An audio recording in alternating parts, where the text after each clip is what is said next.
అంటే మీరు అన్నారు కదా సార్, ఇప్పుడు ఇంతకుముందు వీధిలో తిరగడానికి అడ్మినిస్ట్రేషన్కి టైం, రెండింటి మధ్య మీరు వ్యత్యాసం ఏమైనా కలుపుతున్నారా? అటు నుంచి చూసినప్పుడు ఇటు నుంచి చూసినప్పుడు మీకు ఏమనిపించింది? రెండు చాలా అవసరం.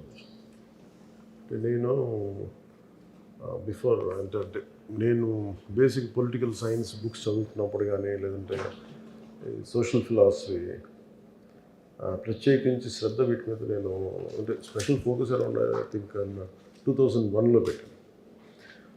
2001లో దాని మీద అర్థం చేసుకోవడానికి బేసిక్ పబ్లిక్ పాలసీ మీద చదువుతున్నప్పుడు నాకు హెర్నాండో డి సోటో అని మన ఒక పెరువియన్ ఎకానమిస్ట్, అదేంటంటే ఆయన రాసిన పుస్తకం ఉంది. దాంట్లో నాకు ప్రేరణ ఏంటంటే, నీకు ఏదైనా పెరువియన్ ఎకానమీ చాలా గందరగోళంగా ఉండింది ఆ టైంలో. అది తీసుకున్నది లోపల హెర్నాండో డి సోటో అని బుక్ ఉండొచ్చు, పేరు మర్చిపోయినది, గుర్తొస్తాను. అంటే దాంట్లో ఏముండదంటే, నేను చదువుతున్నప్పుడు అంటే I want understand politics. So చాలా పుస్తకాలు కొనుక్కొని కొంతమంది ఉస్మానియా యూనివర్సిటీలో ఉన్న ఫ్రెండ్స్, కొంతమంది సీనియర్స్, బయట ఉద్యోగం, వాళ్ళందరూ నాకు చాలా పుస్తకాలు, ఆ పుస్తకం ఒకటి ఇచ్చారు. మన ప్రమోద్ అని తన ఫ్రెండ్, ఆయన ఇచ్చిన బుక్ అనమాట, ద అదర్ పాత్. సో దాంట్లో నాకు తీసుకున్న సారాంశం ఏంటంటే, ఆ టైంలో షైనింగ్ పాత్ గెరిల్లాస్ ఉండి యువత అంతా మావోయిస్ట్ మూమెంట్స్కి వెళ్ళిపోయేవాళ్ళు. ప్రత్యర్థుల్ని ఎదురు తిరిగితే ఈ టిపికల్ అటు వాళ్ళ తెగల గొడవలు ఎలా మన దీని ఏమంటుంది స్కాల్ప్ కోసేసేవారు. అంటే అంత extreme Maoist violence inflicted country ఆ టైంలో 80sలో. సో ఫ్యూజిమోరో వచ్చినప్పుడు ప్రెసిడెంట్గా ఆయన్ని ఎవరినో హైర్ చేస్తే, institute of Liberty and democracy వాళ్ళని హైర్ చేస్తే, వాళ్ళు చెప్పింది ఏంటంటే, మొత్తం నెంబర్ ఆఫ్ జీఓస్ కానీ అడ్మినిస్ట్రేటివ్ ఫెయిల్యూర్స్ అన్నీ మాట్లాడితే, ఒక పెళ్లి కావాలి, ఒక సర్టిఫికేట్ కావాలి, ఒక డ్రైవింగ్ లైసెన్స్ కావాలి, ఏమి చేద్దాం అనుకున్నా ఇన్ని రోజులు పట్టేస్తుంది, మ్యారేజ్ సర్టిఫికేట్ కావాలి ఇన్ని రోజులు పట్టేస్తుంది, ఇవన్నీ ఉంటాయి. దీనికి సింప్లిఫై చేయాలంటే ఏంటంటే, best thing is to go and reach out to people. So the went to people. ఎందుకు నాకు ఆ పుస్తకం మొత్తం నాకు ఆ వాక్యం చాలా బలంగా పట్టుకుంది. అంటే పరిష్కారాలు ఆఫీసులో కూర్చొని ఎతకలే, ఆఫీసులో కూర్చొని కొద్ది కన్ఫ్యూజన్ ఎక్కువైపోద్ది, ప్రజల్లోకి వెళ్ళాలి. అది నాకు అది ఫస్ట్ లెసన్ అయింది. సో నేను అందుకని ఎక్కువ వెళ్ళటం వల్ల అడ్మినిస్ట్రేటివ్ లాంగ్వేజ్ తెలియకపోవచ్చాను, కానీ మన ఎన్ని అడ్మినిస్ట్రేటివ్ లాంగ్వేజ్ మనం ఎంత కోడెడ్గా రాసుకున్నా, దానికి ఎన్ని పేర్లు పెట్టుకున్నా, the purpose of any act is to use little వాళ్ళ జీవితాన్ని కొంచెం సమాధానాలు ఇవ్వడం, లేకపోతే కొంచెం బరువు తగ్గించడం, సమస్యకు పరిష్కారం ఇవ్వడం. సో నాకేమనిపించిందంటే, నాకు రెండు హెల్ప్ అయింది. అది నేను ప్రజల్లోకి వెళ్ళి ప్రతి సమస్యను అర్థం చేసుకోవటం వల్ల దాని బ్యూరోక్రాటిక్ లాంగ్వేజ్, లీగల్ లాంగ్వేజ్ నేను ఈ రివ్యూ మీటింగ్స్లో నేర్చుకున్నాను. That's what I can say. నెలకోసారి జిల్లాకి వెళ్తాం అంటే ఇప్పుడు ఏమైందంటే సార్, నాకు ఫర్ మీ మా జీవితం చాలా గొప్ప అవకాశం వచ్చింది. We have struggle. గత కొన్ని సంవత్సరాలుగా దాదాపు నాకు సంబంధించి ప్రత్యేకించి 2008 నుంచి నేను ఈ పొలిటికల్ ప్రాసెస్లో ఉన్నాను. 2014 నుంచి I initiated a political party. దాదాపు నాకు 1.5 డికేడ్ తెలుసు తెలియకుండాను నా జీవితం అయిపోయింది.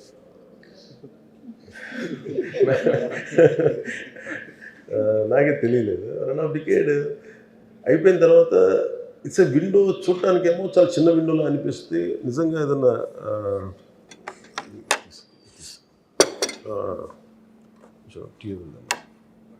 ఏదన్నా నేర్చుకోగలిగినట్టు దీన్ని సద్వినియోగం చేసుకోగలిగితే మటుకు చాలా గొప్ప అవకాశం. టైము మన ఏమంటుంది కరిగిపోతుంది, తిరిగి రాదు. పోయిన ప్రతి సెకండ్ తిరిగి రాదు కదా. నాకు ఈ 6 నెలలు వచ్చిన తర్వాత సమయం సరిపోవట్లేదు. అంటే నేర్చుకోవడానికి సమయం పడుతూ ఉంది. పరిష్కారాలు ఎత్తిలోపు ఇంకా 100 పిటిషన్లు వస్తాయి. ఈ చూసుకుని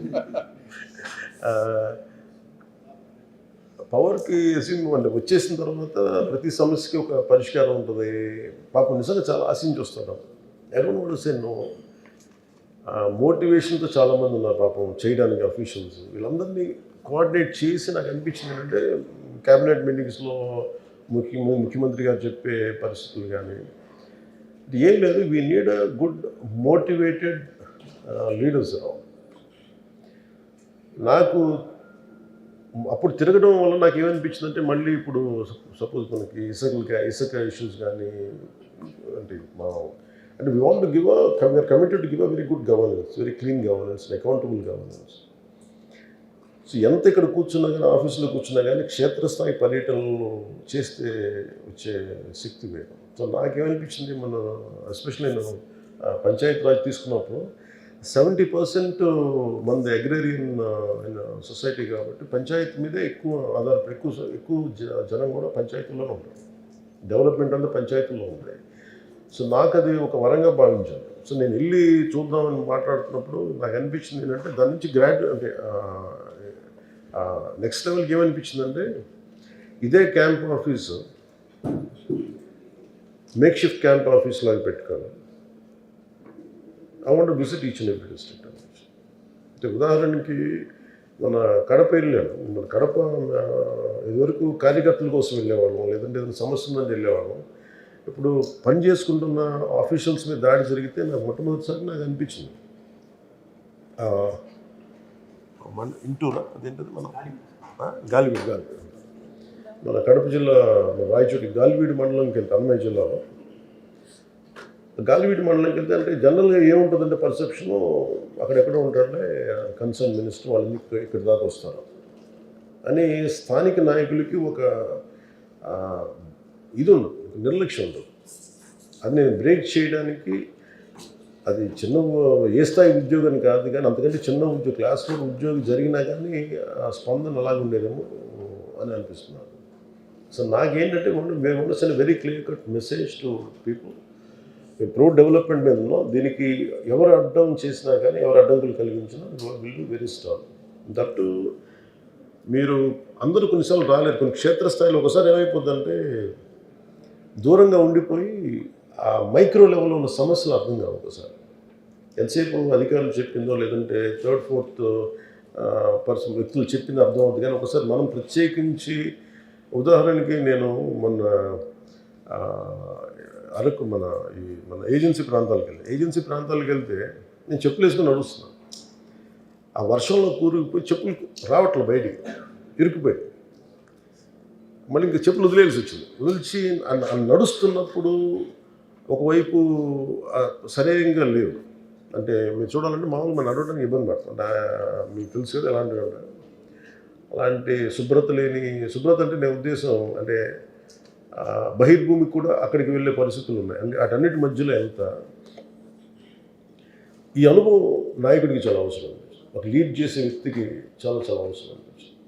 ఇప్పుడు నా దగ్గరికి కూడా someone's to come and say want to be a leader అంటే ఇప్పుడు నాకు ధైర్యం ఎక్కడి నుంచి వస్తుంది? నేను నడిచి చూపిస్తాను ధైర్యం వస్తుంది. సార్ యూ గో, మీరు వెళ్ళి కూడా నాకు రోడ్ల మీద తిరగడం చెప్పాలి.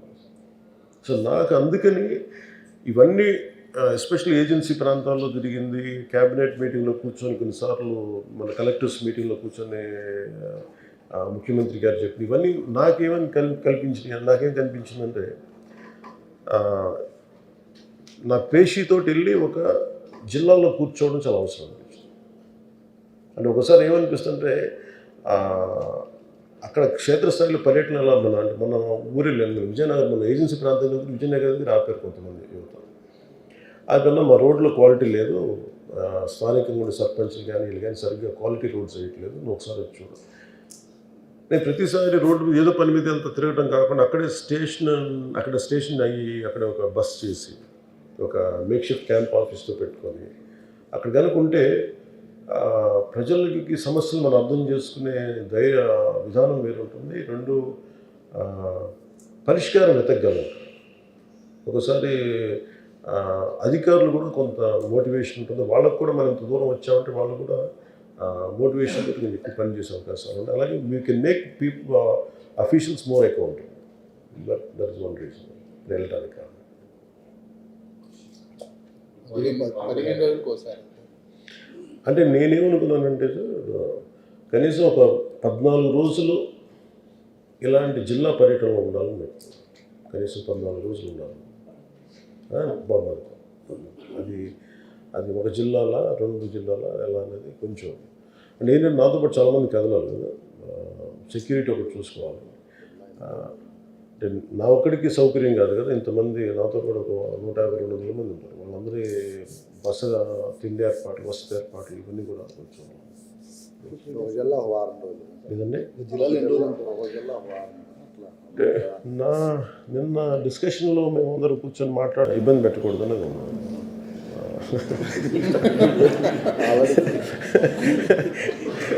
రిపోర్ట్స్ సీఎం గారి విషయంలో అది ఉంది సార్, అది ఉద్యోగం. లేదండి, అంటే అలాగంటే ఇట్స్ అబౌట్ క్వాలిటీ వర్కింగ్ ఉంటే మనం నిజంగా సెలవులు తీసుకోవచ్చు. అంటే ఒకసారి ఇప్పుడు ఏమైపోయిందంటే అడ్మినిస్ట్రేషన్లో చూస్తుంటే స్పందన తగ్గిపోయింది. అంటే మొన్న మీరు కలెక్టర్స్ మీటింగ్లో కూడా చూస్తే ముఖ్యమంత్రి గారు కూడా చెప్తుంది ఏంటంటే మీకు స్పందన తగ్గిపోయింది. ఇప్పుడు పోలీస్ వ్యవస్థలో ఇప్పుడు మొన్న ఫర్ ఎగ్జాంపుల్ కాకినాడ నా దగ్గర ఒక దృష్టి పోయింది. కాకినాడ పోలీసు ఒక యాక్సిడెంట్ జరిగింది. రోడ్డు మీద ఒక యాక్సిడెంట్ జరిగి 2 ప్రాణాలు కోల్పోయారు. 2 యువకులు బైక్ మీద వెళ్తా ఎవరో కారు వచ్చి గుద్దేసింది. వాళ్ళ పాపం ఎంత వాళ్ళలో ఒక పేరెంట్ ఒక తల్లిదండ్రులు ఏం చేశారంటే వాళ్ళ అబ్బాయి చనిపోతే బ్రెయిన్ డెడ్ అని చెప్పేసి అవయవాలు కూడా దానం చేశారు. కానీ వాళ్ళు కోరుకుంది ఏంటంటే కనీసం సింపుల్ సారీ, ఇది ఎవరు చేశారో కేసు ఫైల్ చేయకపోవడం కానీ అని కన్సర్న్ పోలీస్ స్టేషన్కి వెళ్తే అక్కడ పోలీసు అధికారులు సరిగ్గా స్పందించలేదు. అలాగే నా దృష్టికి రాగానే కన్సర్న్ ఎస్పీ గారితో మాట్లాడితే ఆయన మన అధికారులకు చెప్పింది ఏంటంటే అంటే మన పేషీలో ఉన్న మన నాయకులకి వెళ్ళి అడిగితే ఇవి జరుగుతూ ఉంటాయండి మన పోలీసులు అంతే అని ఆయన ఎస్పీ గారు మాట్లాడితే నాకు అప్పుడు అనిపించింది. అంత ఇన్సెన్సిటివ్గా అలా మాట్లాడతారు మీరు. ముఖ్యమంత్రి గారు కూడా కోరుకుంటుందంటే governance should have a human face. అంటే మానవతా దృక్పథం లేని ప్రభుత్వం దేనికి? నాకు అది అలాంటివన్నీ కరెక్ట్ చేయడానికి ఏమి కల్చరల్ చేంజ్ పట్టరు అడ్మినిస్ట్రేషన్. ఇప్పుడు ముఖ్యమంత్రి గారు ఒకసారి పెడతారు 14 గంటలు పెడతారు, ఒకసారి అధికారుల్లో కొంత ఇబ్బంది ఉంటుందని తెలుసు. కానీ ఆ పరిస్థితికి రాకుండా ఉండాలంటే అంటే 8 గంటల కాలం చాలా అద్భుతంగా పనిచేయచ్చు. ఎఫెక్టివ్ గవర్నెన్స్ నిజంగా చేయాలి అంటే దెర్ ఇస్ టైం మేనేజ్మెంట్ ఒకటి లేదు. సో వీటన్నిటి దృష్టిలో పెట్టుకొని గత లాస్ట్ 5 yearsలో ఆంధ్రప్రదేశ్ బ్యూరోక్రసీ చాలా అట్టడుగు స్థాయికి వెళ్ళిపోయింది అనేది సెంట్రల్ మన ఢిల్లీలో నాకు వాళ్ళు చెప్తుంది, మీరు ఇంత వెనకబడిపోయారండి మీరు అని. ఏంటంటే ఒకసారి వర్క్ కల్చర్ని తప్పించేశారు. ఇప్పుడు ఈ 5 సంవత్సరాల్లో క్వాలిటీ చెక్ జరగలేదు. లాస్ట్ 5 years వాళ్ళు చెప్పడానికి క్వాలిటీ చెక్ అనేది జరగలేదు.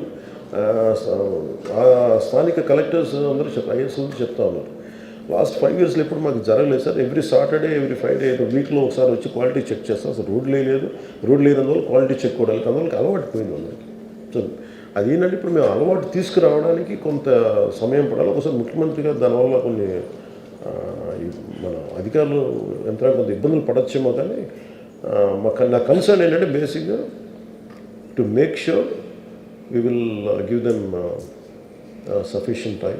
వీకెండ్స్ సాటర్డే సండే బాగా రెస్ట్ తీసుకోవాలంటే వీక్ డేస్ చాలా బాగా పనిచేయాలి.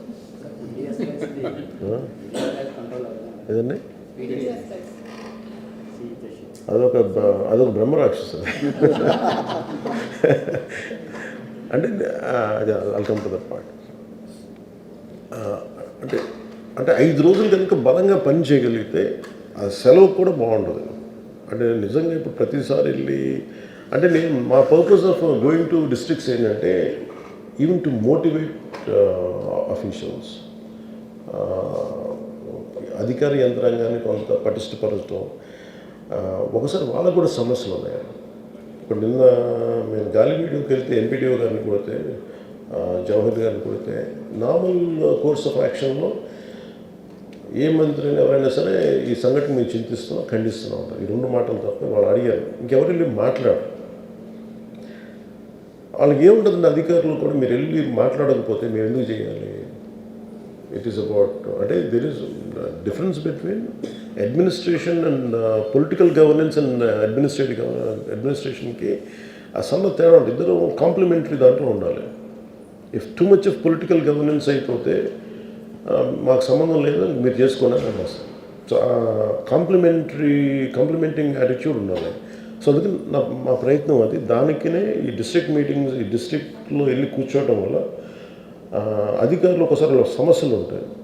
నేను ఎస్పెషల్లీ పంచాయతీరాజ్ తీసుకున్న తర్వాత ఎక్కడ కూడా ఫస్ట్ టైం మెరిట్ మీద అందరికీ పోస్టింగ్స్ ఇచ్చాం అందరికి.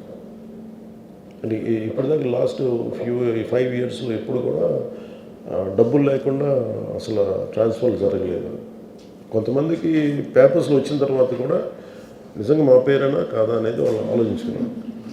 ఏమైనా ఫేక్గా పడిందా, పొరపాటున పడిందా అనేది. నేనేం చెప్పానంటే ఇప్పుడు నా పరిమితిలో ఉండే ఈ అఫీషియల్స్ అందరినీ నేను చాలా క్లియర్ కట్గా వేశాం. నేను అనేది దీన్నే మీరు కిందకి పెర్క్యులేట్ అవ్వాలి. అంటే మేము ఎట్లా అయితే మిమ్మల్ని ఇబ్బంది పెట్టకుండా మెరిట్ మీద ఎలాగైతే మిమ్మల్ని పెంచామో, అంటే మిమ్మల్ని ఈ పొజిషన్స్లో పెట్టాం, అదే స్థాయిలో మీరు మీ కింద స్థాయిలో, మీరు జిల్లా స్థాయిలో, మీ డివిజన్ స్థాయిలో మీరు pick up the right people without any bribes లేకుండా చూడాలి అనేది దిస్ ఇస్ వాట్. ఎందుకంటే ఇది బ్రైబ్ ఇవన్నీ part and parcel of culture అయిపోయి దాన్ని ఎలా తీయాలో కూడా తెలియట్లేదు. దాన్ని ఏంటంటే నెగోషియేట్ చేసి తీయాలి. That's what. ఈ 6 నెలల గవర్నెన్స్ మీద మీరు ఎంత సంతృప్తిగా ఉన్నారు? అంటే ప్రతిపక్షంలో చాలా పోరాటాలు చేసి అధికారంలోకి వచ్చారు. మీరు సమర్థవంతంగా పనిచేస్తున్నారు. మిగతా వాళ్ళని కొన్ని ఎలిగేషన్స్ ఇలా వస్తున్నాయి. అంటే మీరు ఎంత సంతృప్తిగా ఉన్నారు సార్ ఈ 6 నెలల governance?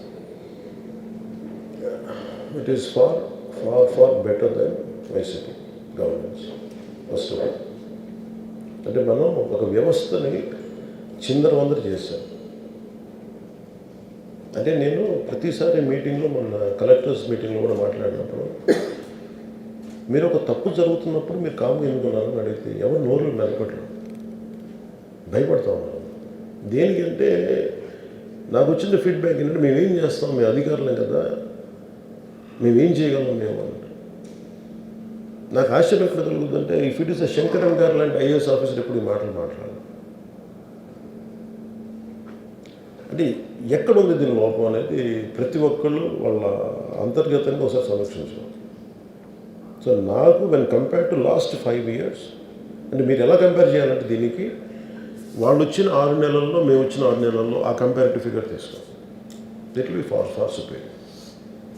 What we could have done, we can do much better. చాలా బాగా చేయొచ్చు, ఇంకా చేయొచ్చు. ఎలా చేయొచ్చు అంటే కాకపోతే మాకున్న కన్స్ట్రెయింట్స్, ఆర్థికపరమైన కన్స్ట్రెయింట్స్ ఉన్నాయి. వర్క్ కల్చర్ని చంపేశారు. ఈ 2 ప్రధానమైపోయాయి. అండ్ పీపుల్స్ ఎక్స్పెక్టేషన్స్ స్కై హైగా ఉన్నాయి. ఈ వర్క్ కల్చర్ని చంపేశారు. వర్క్ కల్చర్ అంటే పనిచేసే సంస్కృతిని చంపేశారు. అలాగే ఆర్థికంగా అందరినీ రాష్ట్రాన్ని నలిపేశారు. సో వీటి మధ్యలో మేము ఇక్కడ దాకా తీసుకున్నామంటే, అంటే నెలకి రాగానే ఫస్ట్ జీతాలు ఇస్తున్నాం. అలాగే మనకి ఈ పెన్షన్స్ కానీ ఇవన్నీ టైంకి ఇవ్వగలుగుతున్నాం. అండ్ కరెక్షన్ స్టార్ట్ చేస్తాం. సివిల్ సప్లైస్ చాలా కుంభకోణాలు బయటికి తీస్తాం. నెంబర్ ఆఫ్ వైట్ పేపర్స్ తీసుకురాగలిగాం. కుంభకోణాలు బయట పెట్టాం, స్కామ్స్ బయట పెట్టాం. వీటికి తగ్గ విధి విధానాలు ఎలా ఉండాలి, పనిష్మెంట్స్ ఎలా ఉండాలి, maybe in course of time it will take. Well compare to that I think మీరు వైసీపీ 6 నెలలు, ఈ 6 నెలలు తీసుకుంటే ఇది ఆకాశానికి భూమికినంత తేడా ఉంటుంది.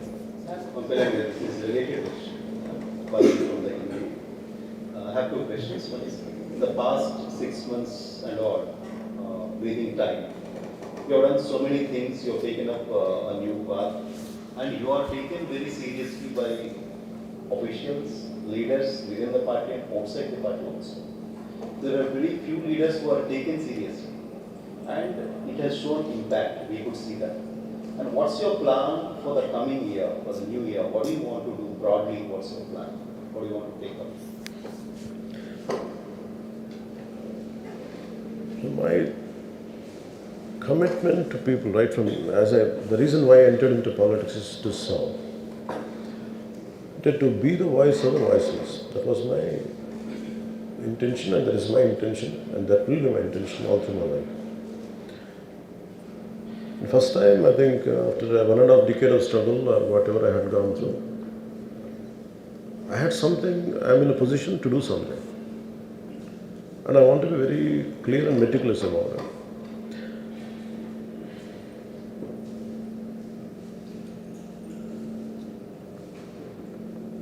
For the first 6 months, I have understood the administrative part of governance and how to balance between the kind of complaints and issues which are being arised by people, and how do I address that. Now I want to go to the next level in the next 6 months. My target is to visit all the districts in the next 6 months, to make sure I understand each and every aspect, issue of each and every district, and what are the lacunas there for each and every issue, what are the gaps, and that part I would like to take another 6 months. I want to do that. The more good, and also I want to motivate officials. Without administrative help, wing help, we cannot do anything. And also, as NDA partners, we want to make sure, and I personally want to make sure, including to my own party, MLAs and everybody, I said this is a serious business. మనం వచ్చాం, ఏదో మనకి అసెంబ్లీకి వెళ్తాం, మనం చేతులుపుతాం, అది కాదు. ఇది సీరియస్ బిజినెస్. అది గత ప్రభుత్వంలో కూర్చోబెట్టి ఇదేదో మన పదవులు అనుభవించడానికో ఆనందించడానికో కాదు. ఇది చాలా బరువుతో కూడిన బాధ్యత. That's what I wanted to establish. ఈ 6 monthsలో ఐ వాంట్ ఎవ్రీవన్, అంటే I want to want to talk first. ఈ 6 months I want go to each and every district, understand the unique problems of that particular district. For example, what happens in agency area, that will never be reflected here in Vijayawada, in Krishna district. They are unique. Even within Krishna district, if you go to Avanigadda, around this Ummadi Krishna Jilla, each issue will be different. So, fundamentally, primarily what we can do is from Panchayat Raj, we have taken from my department Panchayat Raj and rural water supply and forest and environment. I'm focusing on these three major issues. Prime Minister, Honorable Prime Minister Modi's vision is to make sure that each and household should have a tap of water. And the more you go deeper into field visits, what you understand is the technical aspect of laying pipes is quite faulty. But you understand that part. So no matter, and for example, one of the review meetings, the amount of opening budget is, they had spent almost close to 1 lakh crores, I think, 78,000 crores ever since, from freedom, I think 1,25,000 crores, I think that's what, if I remember it right.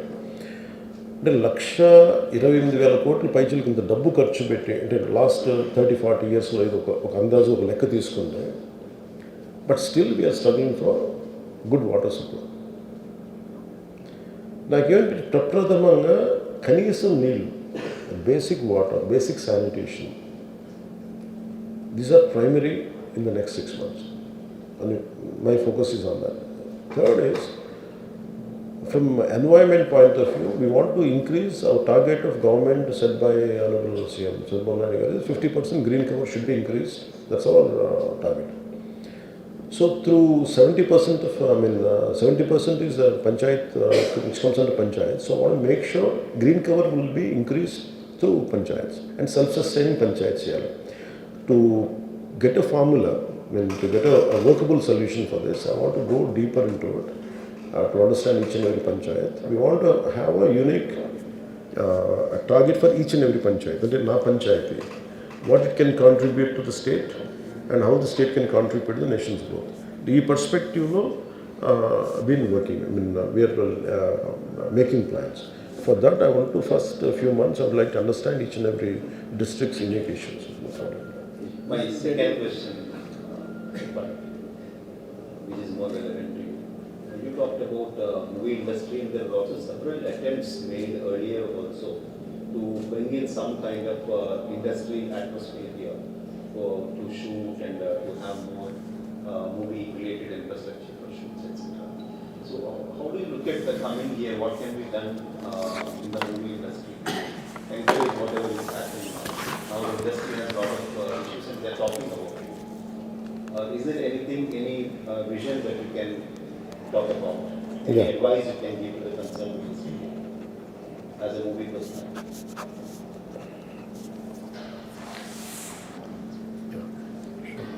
అంటే movie regarding movie ఇండస్ట్రీకి సంబంధించినంత వరకు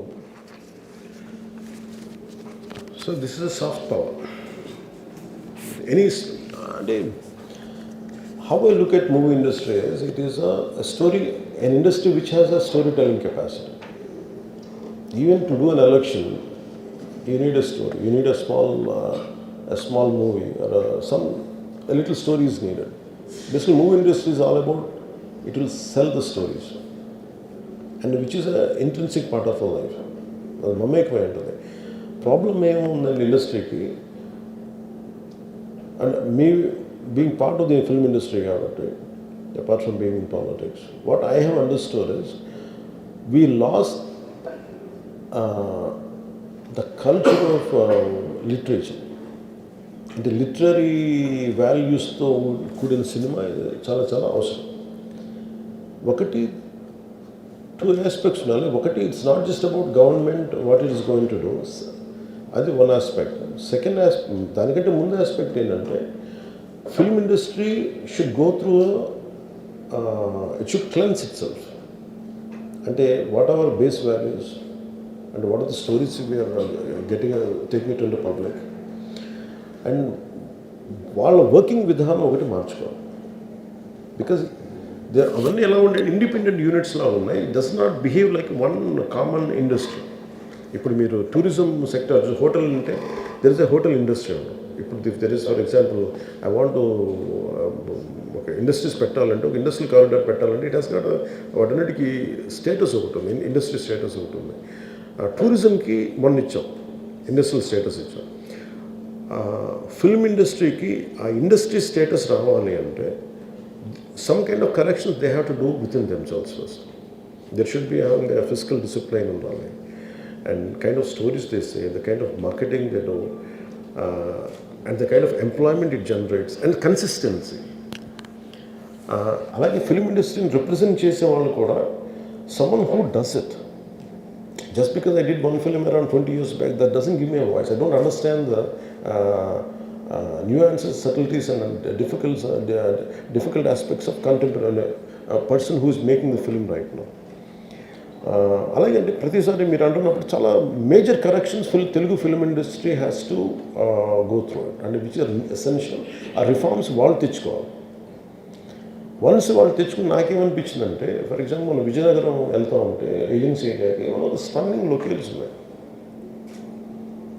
and election టైంలో I was going to P Gannavaram, ఆ చాపర్లు వెళ్తూ ఉంటే నేను చూస్తాను వన్ ఆఫ్ ద స్టన్నింగ్ అనిపించిన దాని బ్యూటీ చూస్తుంటే ఆ పాపికొండలు కానీ how come we don't capture. ఇప్పుడు నేనే చాలాసార్లు ఐ ట్రావెల్డ్ అబ్రాడ్, బట్ నాకు including India is a great terrain and great geographical variations ఉన్నాయి ఇండియా అంతా. And the state is AP and also Telangana. ఈ ఒక్కొక్క జిల్లాకి వెళ్తుంటే అమేజింగ్ వేరియేషన్స్తో ఉన్న జియోగ్రఫికల్ బ్యాక్గ్రౌండ్ మనకు కలిగి ఉంటాయి conditions. And people always look for different backgrounds, film people. When I'm talking about film, it is not just about films or big screen films. Even I'm also talking about TV. TV mediumలో quality పెంచాలి. ఇప్పుడు for example Vizianagaram వెళ్తున్నప్పుడు ఒక stunning 2 కొండల నడుము ఉంది. If I want to convey a story there, అది నాకు అందుబాటులోకి తీసుకురావాలి. లొకేషన్ ఇన్ఫ్రాస్ట్రక్చర్ డెవలప్ చేయాలి. సో ఇప్పుడు నేను ఈ 6 నెలల పర్యటన ఎందుకు పెట్టుకున్నానంటే వెళ్ళటానికి ఐ వాంట్ అండర్స్టాండ్ ఇది చాలా చాలా బ్యూటిఫుల్గా ఉంటుంది. I can see it from a film person perspective and also tourism perspective, and also how much employment it can generate. And తద్వారా హోమ్ స్టేడ్ ఒకటి ఉంటుంది, హోమ్ స్టేస్ అలవాటు అవుతాయి. ఓకే, నా దగ్గర నా capacity only 5 lakhs I can spend. Okay, for 5 lakhs what way can I go? Okay, మీరు 5 లక్షలు పెడితే మీరు ఒక 20 lakhs తోటి మీరు ఒక స్టోరీ తీయాలి, ఒక టీవీ సీరియల్ తీయాలి అని అనుకున్నప్పుడు ఐ థింక్ నాకు తెలియదు. సో 1.5 lakh అని చెప్తాను, నాకు తెలియదు. As per my knowledge, I don't know right now. నేను అనేది ఒక 25 లక్షలు బడ్జెట్ తీసుకొని నేను ఒక 8 ఎపిసోడ్ తీయాలంటే నేను ఎక్కడికి వెళ్ళాలి అంటే, నాకు ఇది బ్యాక్గ్రౌండ్ అంటే ఇది నేను ప్రజెంట్ చేయగలిగితే creating some kind of booklet like this. Okay, మీకు టీవీ సీరియల్స్కి అనుకూలంగా ఉండే బుక్లెట్ ఇది, దాని లొకేషన్ ఎలా ఉంటుంది, దాని హోమ్ స్టేస్ ఎలా ఉంటాయి, దాని ఖర్చు ఎంత ఉంటుంది. So this is what I would like to develop from tourism perspective. And film ఇండస్ట్రీకి సంబంధించి టెక్నికల్ ట్రైనింగ్ పెరగాలి. అండ్ బేసిక్గా మనకు కావాల్సింది literary quality of film making పెరగాలంటే వీ హ్యావ్ టు కంపీట్. ఇప్పుడు ఏమైపోయింది, ఏదైనా సినిమా చేద్దామంటే unless it is your original thought you will be ridiculed, you will be trolled. నేను ఇన్స్పిరేషన్ ఉన్నా కానీ సరిపోవడం. So where do you get it unless you are A highly person of a great literary ability, you can create unique thought of yours. So అందుకని literary background తోటి ఉండే film making schools రావాలి ఇక్కడ, story telling schools కావాలి, and cultural understanding ఉండే film making schools రావాలి. And నేను వెళ్తే రోడ్డు మీదకి వచ్చి ఇంతమంది యూత్ ఉంటారు, ఆల్ దే వాంట్, వాళ్ళందరూ రోడ్డు మీదకి వెళ్తే వాటి సిక్ మీ అన్న మాకు ఏదైనా పని ఇప్పించాను. నేను as a teenager I use to work. నేను చిన్నప్పుడు ఏమని కానీ నాకు పని చెప్పాను నేను. Even summer time I use to ask them give me a job. నేను ఇంటర్లో ఉన్నప్పుడు నేను పని చేసుకుంటాను, నాకు ఏదైనా డబ్బులు వస్తాయో కనీసం బుక్స్ కొనుక్కోవడానికి అనుకున్నాను. But I never had an opportunity. Imagine still my kind of people must be there around. స్కూల్స్లో చదువుకుంటా, కాలేజీలకి వెళ్తా, మేబీ వీకెండ్ టైంలో ఉంటే what kind of opportunities we can give them. So దానికి ఫిల్మ్స్ హెల్ప్ చేస్తాయి. అలాగే నేను బైక్స్లో చాలామంది పిల్లలు బైకుల్లో సైలెన్సర్లు తీసేసి వాళ్ళు హెవీగా ఉండాలి, వాళ్ళ ఎనర్జీ చూస్తుంటాను. వాళ్ళని డిసిప్లిన్ చేయాలి. వాళ్ళని ఎలా డిసిప్లిన్ చేయాలి, వాళ్ళు చేయొద్దంటే వాడు బ్లాక్ అయిపోతారు. ఐ ఫీల్ వాళ్ళకి ఏం చేయాలి, you have to send them to the stunt school. Stunt training ఉంది అనుకోండి. Imagine if I go stunt training schools if you can establish. Great stuntmen and all. If you can establish stunt schools, around 2-3 stunt schools, they'll learn there. ఇంకొంతమందికి ఏం చేయొచ్చు, create Moto race లాంటిది, that will create an employment. ఇప్పుడు మన abroad లాంటి చోట వెళ్తే, for example నేను ఐ వెంట్ టు న్యూజిలాండ్ వెళ్తే ఒక 10-20 acres ల్యాండ్లో వాళ్ళు ఏం ఒక మోటార్ స్పోర్ట్స్కి వాడు టెరైన్ చేసి పెట్టాడు. వీళ్ళందరికీ ఏంటి, ఆ యూత్కి వాళ్ళ ఎనర్జీని అన్లీష్ చేయాలి అక్కడికి వచ్చి. If you can't provide a job, at least provide them a way out to unleash their energy. These are very essential. So itlaga maybe I'm slightly deviating, but I'll come back to point regarding filmmaking is quality of filmmaking pedagogy, number of schools ravali, filmmaking schools. And I want a lot of people to teach screenplays. What film industry should contribute for both the Telugu states. The film industry in India doesn't confine to Andhra Pradesh and Gadu, because Telangana really, as Ummadi Rashtranga, Hyderabad has went ahead. So we don't want to disrupt that. We want to complement that part. We want to expand the capacity where anyone can come. You can explore Andhra, you can explore Telangana, and I want it to be a very friendly way of encouragement. That's what, like a friendly competition, more కొంచెం అగ్రెసివ్గా encourage చేయడం. And film making Telugu film industry has become global now. As well we should capture that part. Capture చేయాలి అంటే without developing the human resources this no purpose. అసలు మన Telugu film ఇండస్ట్రీలకి ఎంతమంది literary figures మీద అవగాహన ఉన్నారు? How many people do know about Gurram Jashuva garu? How many know about Vishwanath Satyanarayana garu? ఇట్లా ఇది ఈ లిటరరీ వాల్యూస్ ఉన్న వాళ్ళు వీళ్ళందరూ కలిసి make that's what we're brainstorming in the next 2 months. And film industry is going to be big income generator and also employment provider in course of time. That's what we're talking. Sir, how do you see unity being promoted in Bollywood and Hollywood? ఏంటి sir? How do you see nudity being promoted in Tollywood, Bollywood? How do I see? How do you see that nudity being promoted in the Bollywood and Tollywood? Unity? As, Unity? Nudity. Nudity. Short clothes.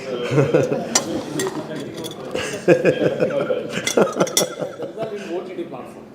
OTT platform. Okay. You have no control over it. No. Eventually, everything will be controlled. I think self-regulation is very essential. And you see, it is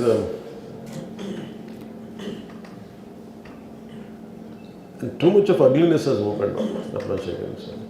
And ఇదివరకు books, you go to a library, you have everything.